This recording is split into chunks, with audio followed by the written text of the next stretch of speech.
Salam mes frères, mes sœurs, bienvenue. Comment allez-vous? Alhamdoulilah, et toi? Alhamdoulilah, merci, et toi? Ça va, ça va. Alhamdoulilah. Machallah, ça fait plaisir. Notre frère, il mange en même temps des baklava, on entend ça dans la bouche, il dit bonjour comme ça. On va pas donner envie à nos auditeurs et aux auditrices. En tout cas, merci beaucoup de nous avoir rejoints pour ce podcast qui aujourd'hui va intéresser, je pense, pas mal de nos auditeurs et de nos auditrices. C'est un sujet qui nous concerne tous, puisque on voyage tous. Donc le voyage, le sujet de ce soir, c'est le voyage. Jingle.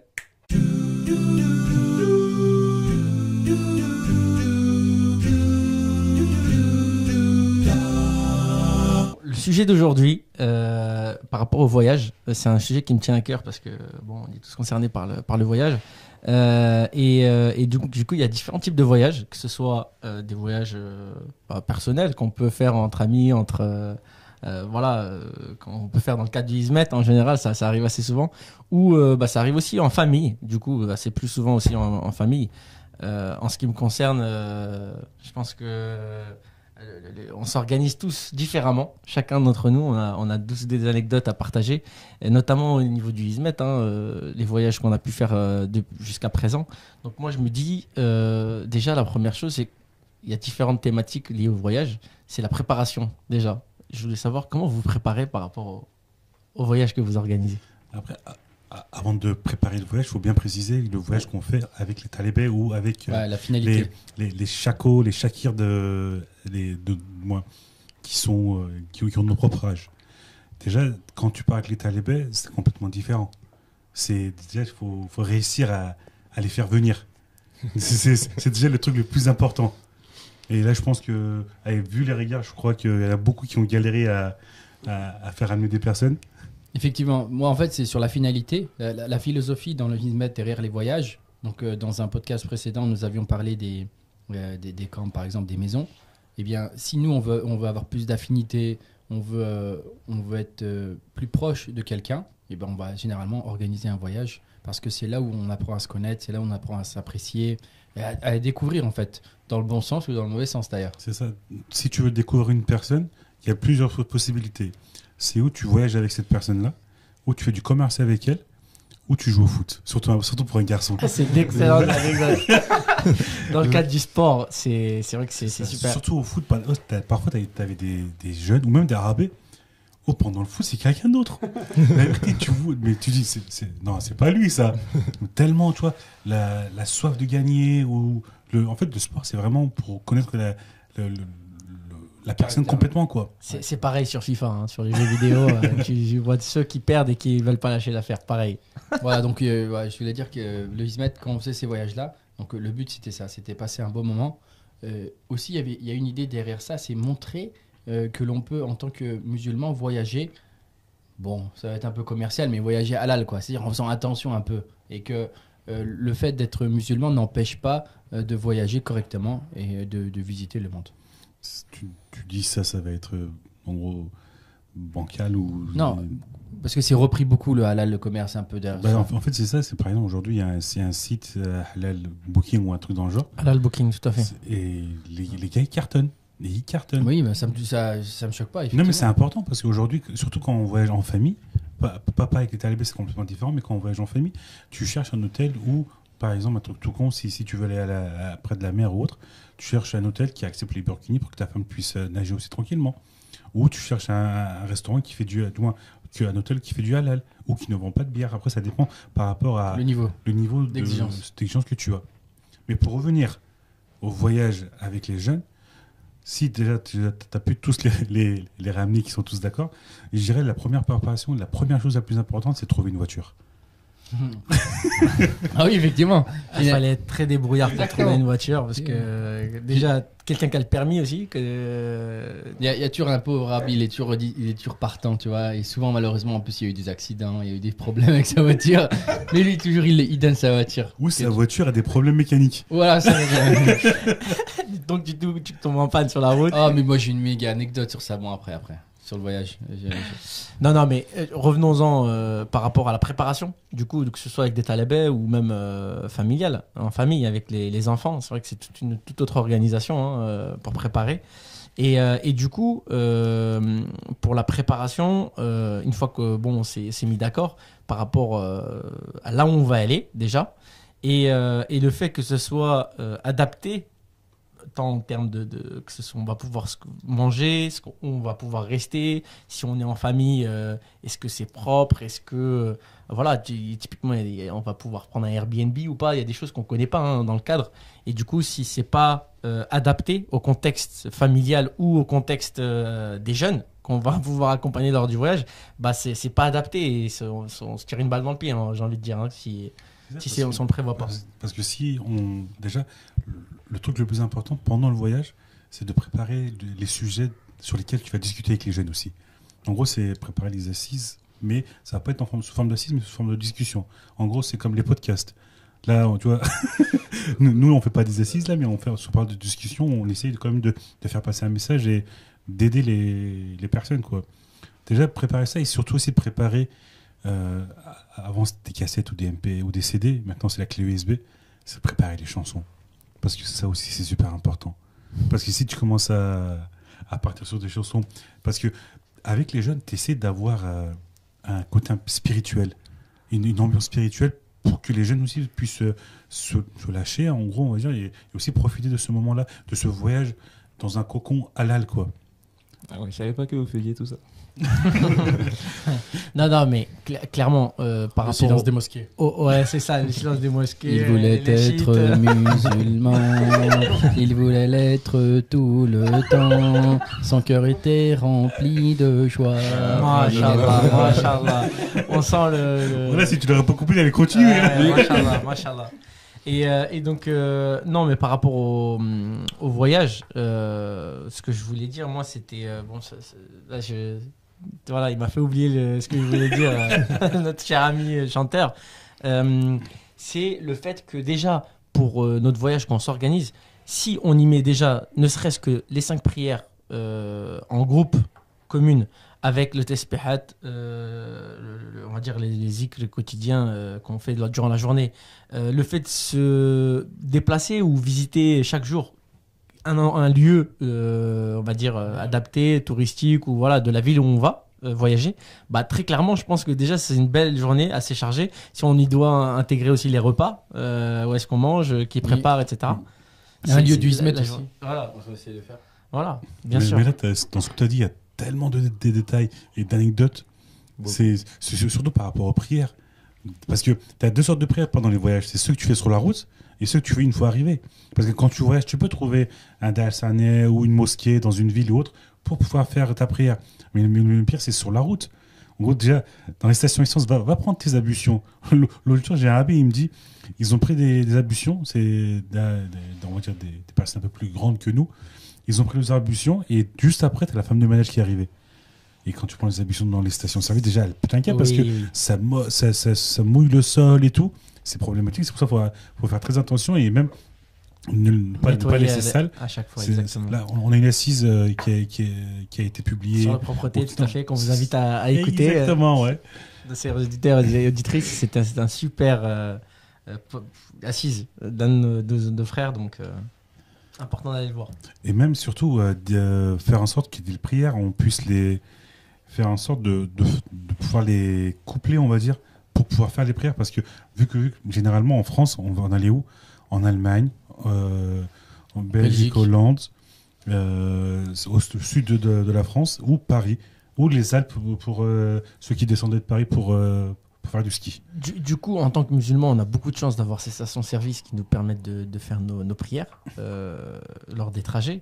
Et je pense typiquement, frère, la dernière fois qu'on a, on a fait notre voyage dans le sud, bah, on a pas trop au sud, hein, c'était à 1h30 de Paris. Hein, la semaine dernière, quoi, au camp. La semaine dernière, tout à fait. Du coup, on s'est arrêté quelque part pour faire notre prière. On était 3 et du coup, on s'est mis sur la bonne direction. On a trouvé la Qibla et on était pile face aux voitures qui passaient devant nous, qui voyaient 3 personnes sur l'herbe sous un arbre. Non, mais là, ouais, là, j'ai besoin de. J'étais impliqué.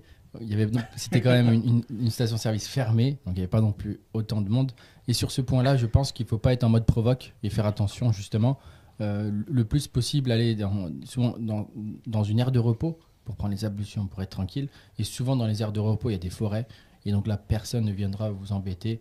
Et si on va un peu dans la forêt faire sa prière. C'est quand même mieux de ne pas jouer la provoque. Moi, c'est un truc auquel à chaque fois, je me dis, par exemple, comme dans les aéroports, il y a des lieux de culte pour les trois religions, pour les religions monothéistes ou autres, ou même un lieu de culte, quoi. Ça pourrait être super si loin, pas toutes, mais au moins la plupart des services, vu qu'ils ont par exemple des douches pour ceux qui chez les chauffeurs camions ou les autres personnes, ça peut être intéressant d'avoir une mini salle de prière, et ça serait juste la folie, et on ne sera pas à l'extérieur en train de prier ou autre. Je sais pas, je pense pas que ça pourra se faire en France d'ici sous peu, mais en espérant, Inch'Allah, que... Personne n'aurait pensé qu'il y aurait des rayons halal dans les supermarchés avant. Bon, en fait, le truc, si, parce que c'est commerce. Et le commerce halal, vu que ça... faudrait trouver un moyen pour qu'il y ait quelques personnes se rémunèrent, comme ça c'est un business. Si, ça peut rapporter des gens. Les gens vont s'arrêter spécialement là-bas parce qu'il y a ça. Bien sûr. Mais beaucoup de gens ne peuvent pas s'arrêter aussi, ne s'arrêteront pas parce qu'il y a ça aussi. En tout cas, il y a du progrès à faire au niveau des mentalités. C'est ça. Certain. Donc, du coup, on a fait un petit focus par rapport aux prières. Ce que je me disais, c'est on s'organise différemment, chacun de nous, pour faire nos voyages. Mais moi, ce que j'aime bien faire, surtout, c'est... Alors, je ne sais pas si vous avez fait ça, mais si je dis, par exemple, je vais aller à Nice, et ce que je fais, moi, en amont de ce déplacement, de ce voyage, c'est de regarder, par exemple, le guide vert touristique des Michelin ou le petit futé, le guide de routard, voilà, c'est ce genre de choses pour voir exactement ce qu'il y a comme indispensable à aller visiter dans cette ville. Je sais pas si vous avez cette... Ouais, TripAdvisor, tout simplement. Voilà, TripAdvisor, voilà, chacun a ses anecdotes. Google directement. Voilà, en tout cas, vous tapez les indispensables de cette ville et vous voyez rapidement les circuits possibles. Quand tu as dit par rapport au départ, je pense que l'heure de départ est très importante aussi. Surtout toujours par rapport aux prières. C'est qu'il faut qu'on fasse attention à quelle heure tu sors pour essayer de faire le moins de prières possible sur la route pour pouvoir faire les prières correctement et arriver une fois sur place. Et par rapport à ça, c'est quoi vos anecdotes que vous avez par rapport aux prières sur la route? Est-ce que vous en avez? Non? C'est à chaque fois pareil. C'est pas pareil. Ça dépend des saisons. Quand il fait beau, franchement, air de repos, la prière, c'est même magnifique, ça te rafraîchit. Par contre, quand il fait froid, c'est un peu plus compliqué. Quand il pleut, tu es obligé de le faire dans la voiture. T'es en mode tout seul, chacun le fait, par exemple, chacun son tour. Et des fois, c'est un peu... Quand il fait beau, c'est un peu plus organisé. On peut même le faire en groupe. Mais quand il fait froid, quand il pleut, c'est un peu brouillon quand même. Nous, on était en Allemagne une fois et on a fait de la prière à l'extérieur, dans une station. Et 2 minutes après, tu as la police qui est arrivée en mode vous faites quoi? Qu'est-ce qui se passe ici? Pourquoi vous... Et après, on a juste essayé d'expliquer en français. Parce que les Allemands parlent quand même assez français, quoi. Même si nous, par exemple, l'allemand, on ne connaît pas du tout en tant que français. Mais les Allemands, ils parlent très bien français généralement. Et de ce point de vue-là, on leur a expliqué. Ils ont dit d'accord, mais ne faites pas trop de trucs. Et après, ils sont partis, quoi. Nous, on avait fait la prière, on était allé visiter le NASA aux États-Unis. Et on est sorti du bâtiment. Je sais qu'on avait fait la prière à côté du bâtiment, sur l'herbe. Je sais pas si c'était une bonne idée, mais... Alors, je me demande, cher frère, comment on doit s'organiser d'un point de vue spirituel pour organiser nos voyages par rapport au temps imparti et les précautions qu'on doit prendre, en tout cas, vis-à-vis des prières qu'on doit accomplir. Après, on avait un peu parlé dans un podcast qui a été enregistré il n'y a pas longtemps. J'avais donné, si tu t'en souviens, tu étais là, l'exemple de Roger Effendi quand il partait à Ankara. Ce qu'il essayait de faire parce que lui, il partait en bus, du coup. Il faisait un voyage, bon, c'est à peu près la même mentalité. Ou le même esprit. Il faut prendre le mieux, c'est de faire ses ablutions avant, bien sûr, d'être prêt. Parce que parfois, c'est un peu compliqué si on ne trouve pas de station-service ou un endroit où on n'a pas de bouteille d'eau pour faire les ablutions, c'est un peu compliqué. Mais du coup, oui, il faut de prendre ses ablutions, c'est bien, de sortir à des horaires où on peut prévisualiser où c'est qu'on priera. Prévoir, oui. Voilà, prévoir un lieu en amont. avant de commencer à voyager. Donc, Donc, ce qui est valable pour l'aller aussi bien pour le retour. Hein. Donc, aller, retour, bien sûr. l'avion, l'horaire à laquelle on doit le prendre, etc. Si Mm. on doit aller à l'étranger, par exemple, bah, typiquement aussi, on sait le faire, on sait si on doit le faire à l'aéroport ou pas, quoi. Étant plus jeune, j'avais pris Turkish Airlines pour partir à Istanbul. Et c'était l'heure de la prière. Et j'ai demandé carrément la steward, c'était à l'hôtesse de l'air, j'ai besoin de faire ma prière. Parce que le temps allait dépasser. Et est-ce que je peux faire la prière? Elle m'a dit d'accord, tu peux venir au fond. Et après, sauf qu'après, je sais pas, il y a eu un truc, j'ai pas pu y aller. Et du coup, j'ai pas pu la faire correctement, en gros. Mais elle m'a carrément dit, venez au fond et on vous met à Alors, j'ai une question piège. L'avion était vers la Turquie ou vers la France? Du coup, cher frère qui a la connaissance complète, Inch'Allah, quand c'est comme ça, comment on fait? Quand on sait pas, ou quand par exemple on doit la faire dans une voiture, on n'a pas pu s'arrêter et qu'on doit faire la prière extrait, comment on fait? L'avion déjà, parce que toi en l'occurrence c'était un avion, elle change pas trop d'itinéraire, de sens voilà, de vol. Donc à partir du moment que tu détermines au moment où tu vas commencer, où c'est que se trouve la Mecque, et au mieux se tourner vers la Mecque, parce que parfois on peut pas aussi, on essaie de faire au mieux. Hein. Voilà, c'est ça le truc. Si à un moment, si on peut pas se tourner vers la Mecque, on va pas quand même rater la prière. Donc à partir du moment qu'on a conscience que c'est dans une certaine direction, voilà, on espère que Dieu acceptera cette prière. On rappelle qu'il s'agit d'un des farz de Bien sûr. l'accomplissement de la prière, La première. la Qibla. Hein. Et donc, si on n'est pas sûr et qu'on malheureusement on ne sait pas si c'est la bonne, bah on se fie à la niya. C'est le fait de souhaiter de pouvoir accomplir la prière comme il se doit, et on la fait nécessairement en espérant qu'elle soit acceptée par Allah.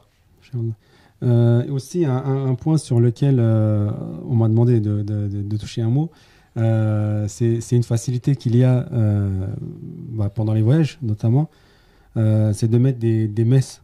Alors je sais pas si en arabe, je crois que c'est en arabe, ça se dit directement comme ça aussi. C'est des sortes de souliers, chaussures ou chaussettes résistantes.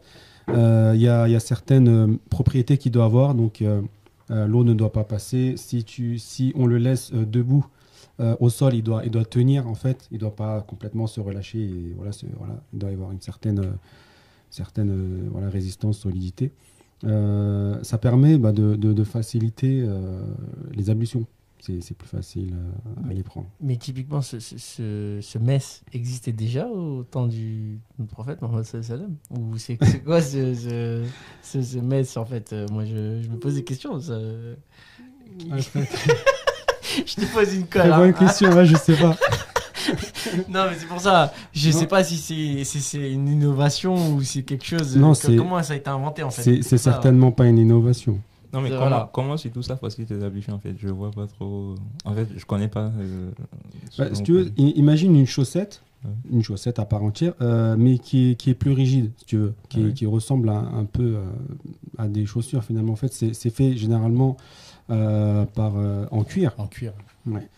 Et ça permet déjà de ne pas complètement sortir son pied. Et en fait, tu passes ta main par-dessus. Tu gardes la chaussette. En fait. Tu gardes la chaussette en cuir, tu passes juste ta main par-dessus. Et en fait, ça fait comme si tu avais lavé ton pied. Ok. Donc, Ça, c'est pratique l'hiver. Exactement. voilà, t'as pas de problème, tes pieds ne se mouillent pas, t'auras pas froid. Après, il peut y avoir aussi d'autres problèmes liés justement à humidifier les pieds, etc. Donc, voilà, il y a certains avantages.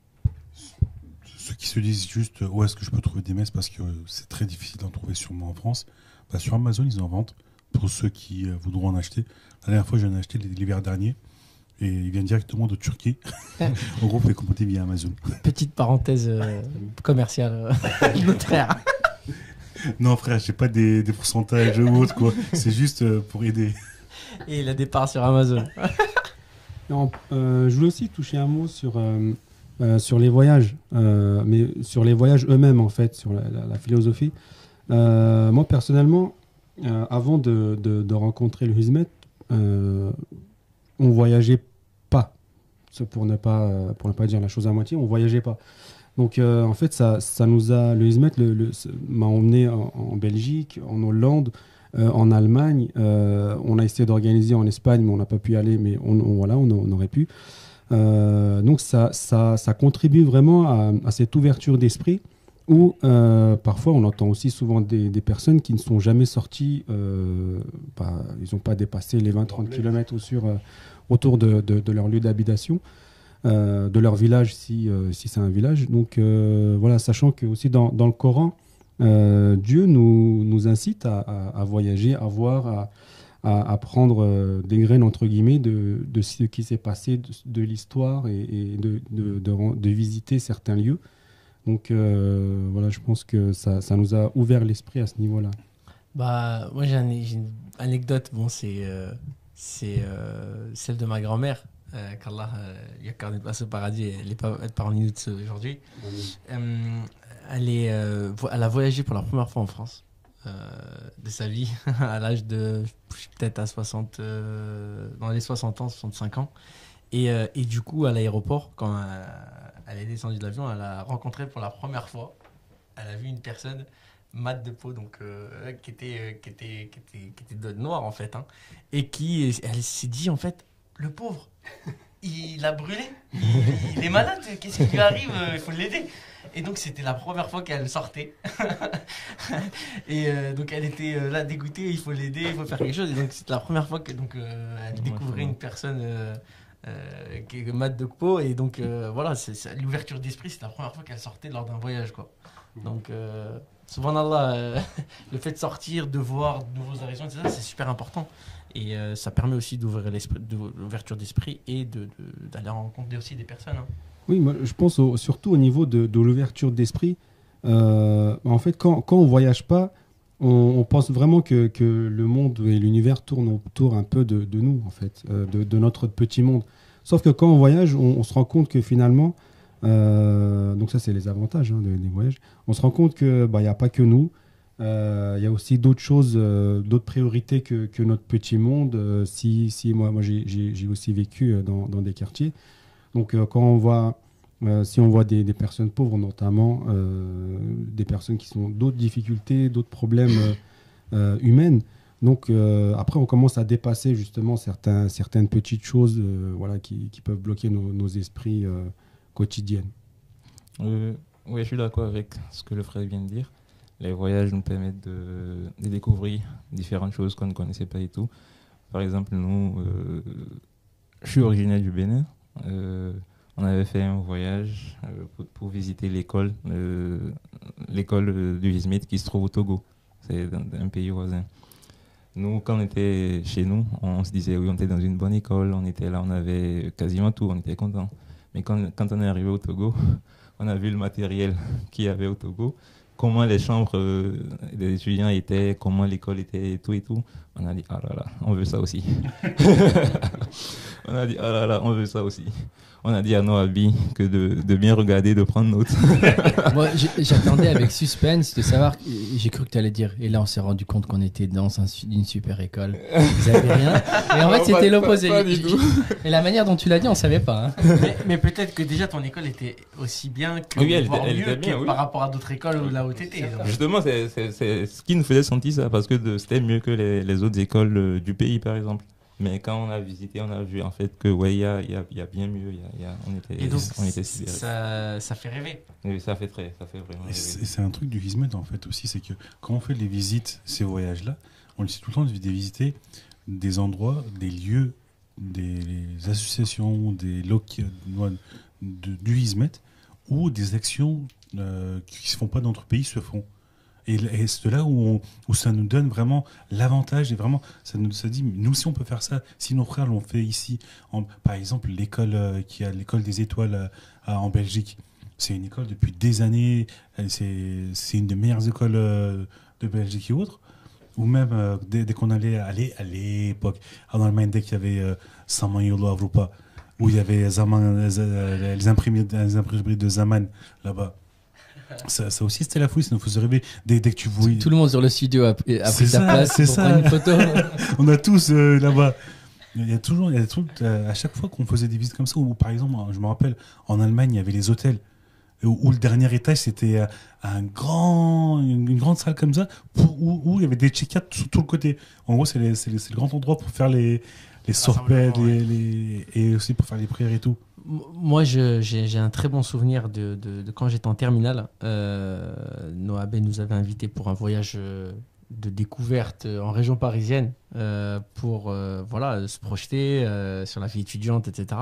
Et on avait eu l'occasion de visiter plusieurs universités de Paris, la Sorbonne, la rue des Écoles, l'avenue de la Médecine, faculté de Descartes, etc. Et du coup, bah, tout proche, il y avait déjà des Delsané qui étaient ouverts. On se disait, c'est cool, on sera là, quoi, éventuellement, etc., etc. Donc, on a eu la chance d'y être la première année. L'année d'après, on était en banlieue. En banlieue. On a tous connu ces anecdotes-là. Il fallait bien vous attirer. Hein. Après, avec le loyer que tu payes sur un appartement dans Paris à côté de Panthéon, Bien sûr. je pense qu'en banlieue, tu peux faire minimum 2 apparts et du coup remplir plus de talébé. C'est clair, c'est clair. Moi, tout à l'heure, j'avais dit, hein, donc je vais le dire. Alors, on va organiser un séjour à Paris, parce que pour nous, on était loin de Paris. Et on a réuni des étudiants. Là, se posait le problème de la voiture. Étant responsable, organisateur, j'ai dit on va louer un trafic. Enfin, un trafic. Toutes les associations, c'est cette voiture-là, 8 places, là, c'est un trafic, je crois. Enfin, 9 places ou trafic 9 places. Oui, c'est un trafic. Trafic. Donc moi, je vais le louer. Et là, je fais l'erreur de ma vie. Parce que je vais le louer, bien sûr, tout à mon nom, bien sûr, tac à mon nom. En plus, c'était un bon prix, je suis tout content. Et là, la dame, elle me dit, monsieur, voulez-vous une assurance? Je dis, c'est combien? On n'a pas beaucoup d'argent. Alors moi, oui, des fois, on veut bien faire. Je dis, non, mais j'ai pas envie de les faire payer. Parce que, effectivement, pour attirer les jeunes, puisqu'ils sont étudiants, le prix est déterminant. Bon, je vais pas faire trop long. Après, j'ai dit non. Et après, on est parti à Paris, on a visité l'école. Et là, c'est moi qui conduisais. La plupart du temps, c'est moi qui ai conduit. Et à l'école, il y a l'entrée. C'est une sorte de grand portail. Et sauf que quand on rentre, il faut faire une sorte de demi-tour, comme une épingle, 180 degrés. Enfin, c'est le souvenir que j'ai. Moi, j'ai oublié, je conduis une voiture d'habitude, pas un trafic qui est beaucoup plus long. Et donc, au moment où on a tourné la partie droite, j'ai entendu un bruit. Et là, je dis pas. Hein. Et finalement, je suis rentré pour le faire réparer. J'ai dû faire appel. Ma famille m'a aidé. Il connaissait un garagiste. Le trafic, il a fait 100 km. Il l'a réparé pour 1 000 €. Après, mais les amis, les frères étaient gentils. Ils ont fait une petite cagnotte. Et tout, ils m'ont donné chacun 50 €. Bref, quelle galère. Donc, l'assurance, pensez-y, de temps en temps, ça aide. Et du coup, oui, après le voyage, par exemple, ce qu'il fallait faire, c'est quand on empruntait la voiture d'un AB, c'est bien sûr le nettoyer correctement.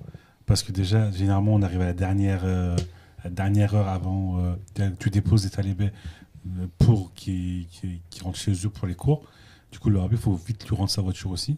Et du coup, à des heures tardives, tu dois aussi remplir le réservoir et nettoyer parce que en 4-5 jours de voyage, je peux te dire qu'avec plein de nourriture qui se mange à l'intérieur et autres, c'est... Mais il y avait des Arabes aussi qui avaient de belles voitures. Moi, je me rappelle, je crois que c'était sur Lyon, c'était une Caravelle de Volkswagen. Et du coup, la voiture, elle était, tu vois, noire, tu vois, vraiment voiture de luxe et tout. Et du coup, parfois, quand on a des voitures comme ça, les jeunes aussi sont vraiment... tu vois, on est une bonne voiture.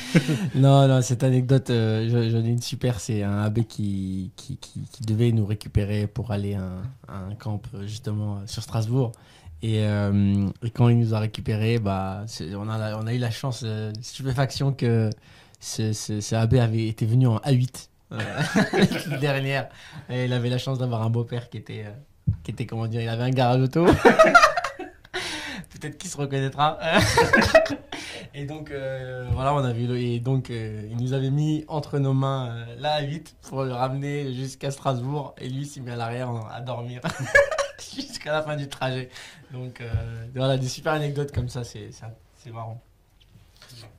Du coup, moi, je me posais juste une question. C'est est-ce que quand vous préparez vos voyages, vous vous dites c'est quoi mon objectif? Vous vous avez des objectifs à travers le voyage que vous faites, vous organisez, et après, quels sont les résultats escomptés? C'est-à-dire, c'est vrai qu'on n'organise pas, comment dire, je sais pas comment je peux rappeler ça, mais vous avez visité, appris de nouvelles choses, et surtout, vous avez pu peut-être vous rapprocher aussi d'Allah à travers ce voyage.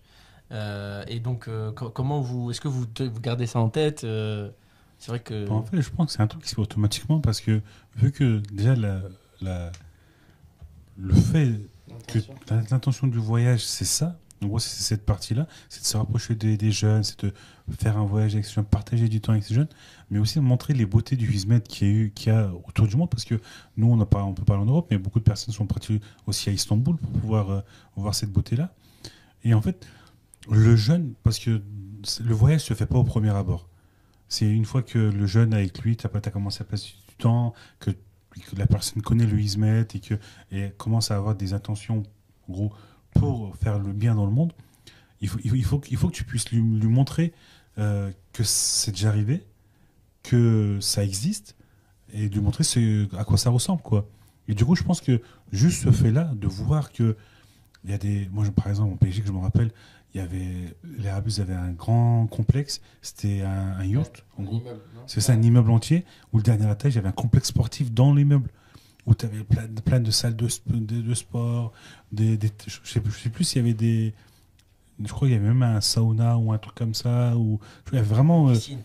piscine, je suis pas sûr, c'est pour ça que je l'ai pas dit, mais c'est vraiment un complexe sportif où tu avais la salle, par exemple, ou même en ville, ils avaient encore pareil, en gros, une résidence étudiante, et de là-bas, c'était vraiment, ils avaient une salle informatique.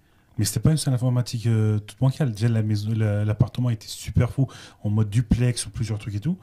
Et arrivé sur place, sur les ordinateurs, tu vois quoi? Counter-Strike. Exactement, moi je me souviens de ce voyage où on a fait un counter et c'était magnifique. Et en fait, ça montre aux jeunes que voilà, les objectifs, certaines personnes les ont déjà atteints, et toi aussi tu peux les atteindre. Et du coup, c'est beaucoup plus réaliste pour ces personnes-là, quoi. Complètement, je partage ton avis et du coup moi je suis en phase sur le fait que quand on s'organise des voyages, même après ça peut être improvisé, hein, le fait de pouvoir faire sa prière dans une mosquée par exemple, le fait d'aller dans une mosquée qu'on connaît pas, moi j'aime beaucoup. Quand vous tapez aujourd'hui mosquée sur Google, vous tombez sur une mosquée turque, une mosquée marocaine, et toutes les origines, hein. Il y a plein de mosquées aux alentours parce qu'il y a plein d'associations, et du coup vous voyez parfois des mosquées qui ont une structure, on va dire une architecture originale, des coupoles. J'étais en Allemagne par exemple, j'ai vu plein de choses qui font qu'aujourd'hui ça m'ouvre l'esprit, ça fait plaisir et ça me rapproche en tout cas au niveau de la foi. En plus en famille c'est encore mieux quand on a nos enfants. Quel plaisir avec nous, d'aller dans une ville top. et de retrouver une mosquée. C'est la base. Généralement, en plus, quand tu viens du voyage, tu peux directement aller là-bas. En plus, quand tu es fatigué, à la mosquée, ça a un goût spécial. Tu vois. Tu fais des ablutions, tu es assis, tu fais rien, mais tu es assis là, tu sens la bénédiction de la mosquée. Après, ça dépend des mosquées, parce qu'il y a des mosquées qui sont en mode sous-sol, où tu dois descendre pour prendre des ablutions et tout. La cave. De moins en moins. De moins en moins, je confirme. Je peux citer ne serait-ce que l'exemple de quasiment, je crois que c'est la plus grande mosquée d'Europe maintenant, c'est celle de Cologne, si je ne me trompe pas, en Allemagne. La prière, même l'appel aux prières, l'azan, est carrément presque cité dans la ruelle, la ville où ils sont, quoi. Donc c'est juste énorme. L'ouverture aussi de la mairie, de pouvoir aller à la rencontre des comment dire, de l'islam. Donc aller visiter la mosquée, je vous recommanderais ça, je pense que c'est intéressant pour tout le monde. Du coup, je vois que le temps passe très vite et qu'on est déjà arrivé à la fin de ce podcast. Je tiens à vous remercier, mes frères, et donc, mais aussi nos auditeurs et nos auditrices. N'hésitez pas à liker ce podcast, à le partager, et je vous dis à un prochain podcast prochainement. À bientôt. Salam. Salam. Prochaine.